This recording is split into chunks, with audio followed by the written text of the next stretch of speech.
చంద్రబాబు నాయుడికి విజనరీ అని పేరెందుకు వచ్చింది? హైదరాబాద్ని ఆయన సృష్టించడం కాదు.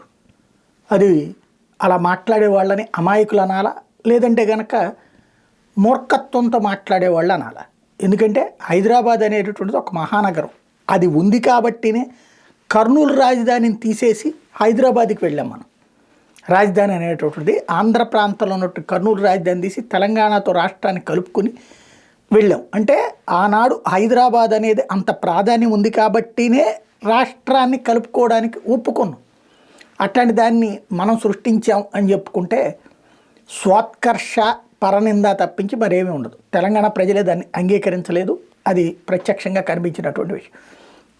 హైదరాబాద్ అభివృద్ధిలో ఖచ్చితంగా చంద్రబాబు పాత్ర కూడా ప్రముఖమైంది, అందులో నో డౌట్. ఎందుకంటే ఆయన తీసుకొచ్చినటువంటి ఆ సైబరాబాద్ ప్రాంతానికి సంబంధించినటువంటి దానివల్ల వచ్చేటటువంటిది.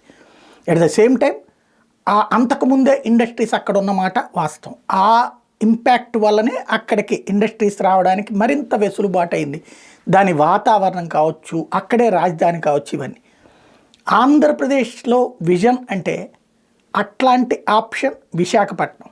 సరే, రాజధాని పెట్టారా పెట్టలేదా పక్కన పెడితే, విశాఖపట్నం డెవలప్మెంట్ని దృష్టిలో పెట్టుకుని ఉంటే ఈపాటికే మనం హైదరాబాద్తో పోటీ పడతా ఉండేవాళ్ళం. ఎందుకంటే అద్భుతమైన 10 సంవత్సరాలు, కసితో ఉన్న 10 సంవత్సరాలు, రాష్ట్ర విభజన సందర్భంగా అవమానంతో, ఆవేదనతో, మౌలికంగా మనం ఏదో ఒకటి చెయ్యాలి రాష్ట్రానికి అన్నటువంటి కసి ఎన్ఆర్ఐలలో బలంగా ఉండేది. ఆ కసిని మనం సద్వినియోగం చేసుకుని ఉంటే ఇతర రాష్ట్రాల్లో ఉన్నటువంటి ఆంధ్రులు కూడా అందరూ పెట్టుబడులు పెట్టేవాళ్ళు ఒక చక్కటి అవకాశం వచ్చేది. బట్ మనం ఆ సందర్భాన్ని మిస్యూజ్ చేసుకున్నాం.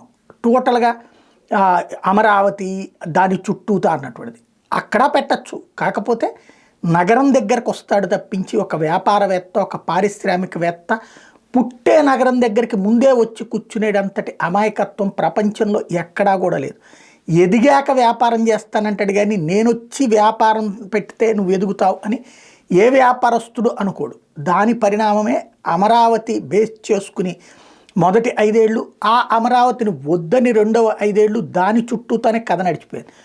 ఇప్పుడు అసలు విషయం అర్థం చేసుకున్నారు. అందుకని నీతి ఆయోగ్ ఇచ్చినటువంటి రిపోర్ట్లో తాజాగా 4 గ్రోత్ హబ్బులలో ఒకటైన విశాఖపట్నం, దేశంలోని 4 గ్రోత్ హబ్బులలో ఒకటైన విశాఖపట్నం ఆర్థిక ప్రాంతం, విశాఖపట్నం ఎకనమిక్ రీజనల్ VERతో పాటుగా తిరుపతి, అమరావతిని కూడా ప్రాంతీయ అభివృద్ధి హబ్బులుగా మలిచేందుకు నీతి ఆయోగ్ సహకారం కావాలని అడిగారు. దట్ మీన్స్ విశాఖపట్నం డెవలప్మెంట్తో పాటు ఇంకో 2 కూడా డెవలప్ చేయండి.